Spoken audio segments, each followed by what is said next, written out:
عظیم المرتبت الشاہ امام محمد رضا خان علیہ رحمت الرحمان نے عرض کیا بے شمار اوصاف کے مالک آپ کی ذات ہے، لیکن ان تمام اوصاف میں جس وصف جس خوبی کا غلبہ ہے وہ خوبی عشق مصطفیٰ علیہ التحیۃ والثناء کی وہ چنگاری تھی جو پروردگار عالم نے آپ کے قلب مبارک میں روشن اور فروزہ فرمائی تھی۔ آقا کریم علیہ الصلاۃ والتسلیم کی آل مبارک کی تعظیم کے حوالے سے سید اعلیٰ حضرت کا ایک اور آپ کی حیات مبارکہ میں سے ایک واقعہ عرض کرنا چاہتا ہوں، اور اس سے پہلے ایک اور روایت آپ کے سامنے رکھنا چاہتا ہوں۔ امیر دعوت اسلامی پیر طریقت رہبر شریعت ابو البلال حضرت پیر محمد الیاس عطار قادری دامت برکاتہم العالیہ، آپ کی یہ کتاب ہے متن مذاکرہ کی قسط نمبر 13 میں سادات کرام کی مبارک ذات کے حوالے سے آپ سے سوالات کیے گئے، آپ نے ان سوالات کے جوابات ارشاد فرمائے۔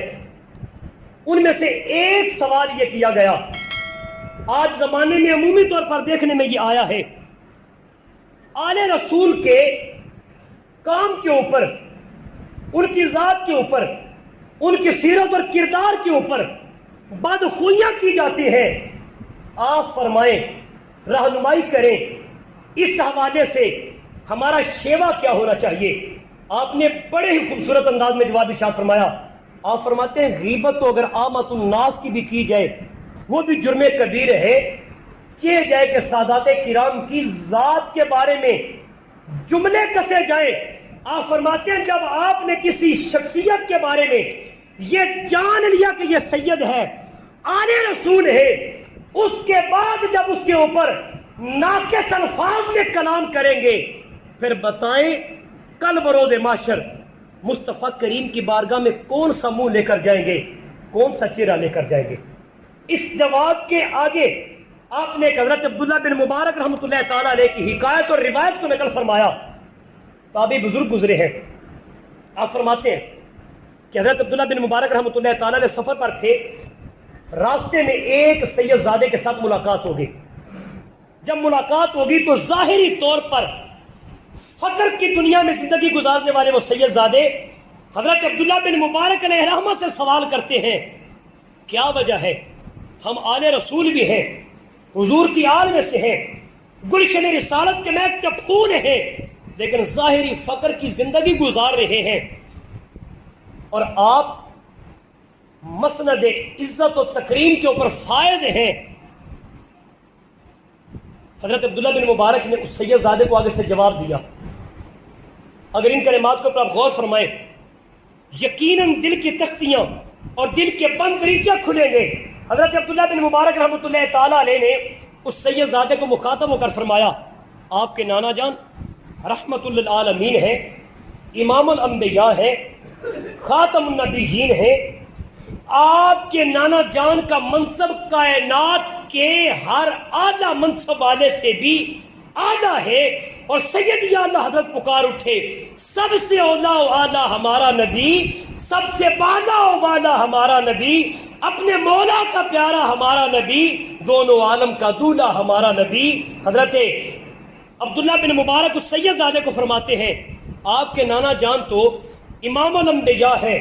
ہم نے آپ کے نانا جان کی پیروی کی، ہم عزتیں پا گئے،